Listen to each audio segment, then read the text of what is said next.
the 6 signs of foolishness, and how you can recognize them to overcome.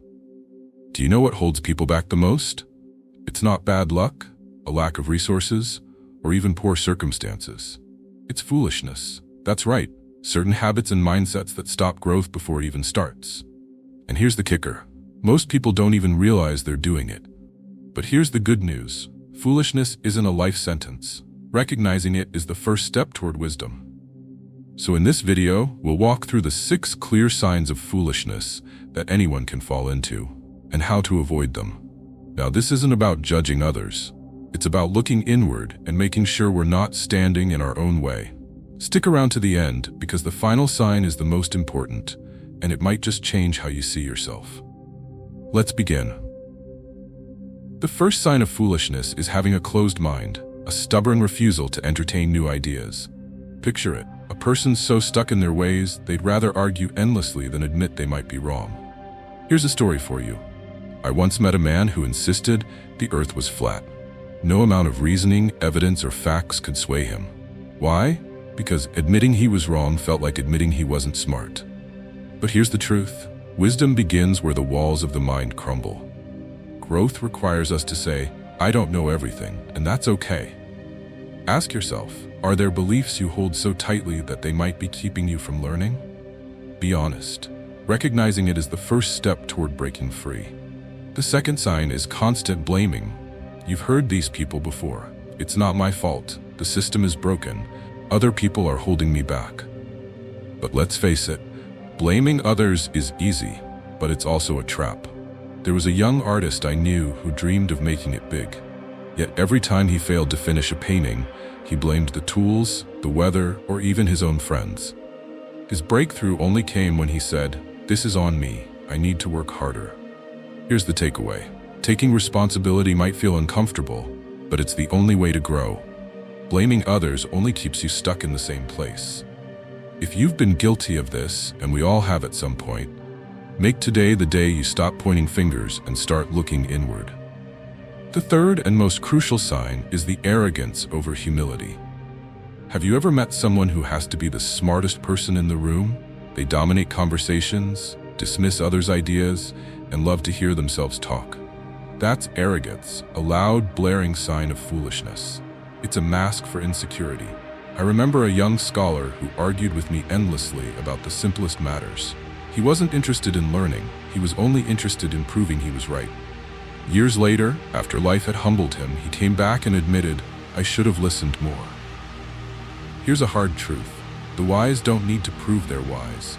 They listen more than they speak. They're humble enough to admit they don't know everything. Humility isn't weakness, it's strength. So the next time you feel the urge to argue or prove your point, ask yourself, am I trying to learn, or am I just trying to win? The fourth sign of foolishness is perhaps the saddest, a lack of empathy. These are the people who can't or won't see life from someone else's perspective. They dismiss others' feelings as weakness and rarely consider how their actions affect those around them. Let me tell you a story. My friend Anna was deeply hurt by a colleague who constantly mocked her struggles. Years later, that same colleague faced their own hardship and came to Anna for comfort. She forgave them, but they admitted, "I never realized how cruel I was until I felt that pain myself." Empathy is the bridge that connects us. Without it, we're not just foolish, we're alone. So, here's the challenge. Take a moment today to truly listen to someone else's story. Ask them how they're feeling. You might be surprised by how much wisdom empathy can bring into your life. Next is fear of change. This is a big one. Foolish people cling to what's comfortable, even when it's holding them back. Think about this. Life is constantly changing. It's like a river, always flowing. But a foolish person tries to stop the current, clinging to old habits, routines, and beliefs. There was a farmer I knew who refused to adopt modern techniques. His fields kept yielding less and less. Finally, his son introduced him to new methods, and the farm thrived. The farmer admitted, "Change saved us." The takeaway? Growth and opportunity live outside your comfort zone. If you're resisting change right now, whether it's in your career, your relationships, or even your mindset, ask yourself, what's the worst that could happen if you embraced it? The final sign is a big one, talking more than listening. Have you ever learned anything new while talking? No, of course not. But foolish people love the sound of their own voice. They interrupt, dominate conversations, and rarely pause to hear what others have to say.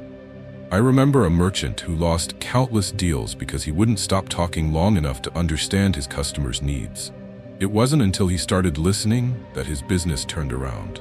Here's the truth. Listening isn't passive, it's powerful. It's how we learn, connect, and grow. Talking without listening is like planting seeds in the wind. Nothing takes root. So, here's your action step. This week, practice listening. Really listening. The next time you're in a conversation, focus on understanding, not responding. You'll be amazed at what you discover. Here's the thing. We've all been guilty of at least one of these at some point. I know I have. But what matters is not where you are now, it's where you're going. Wisdom isn't a destination, it's a journey.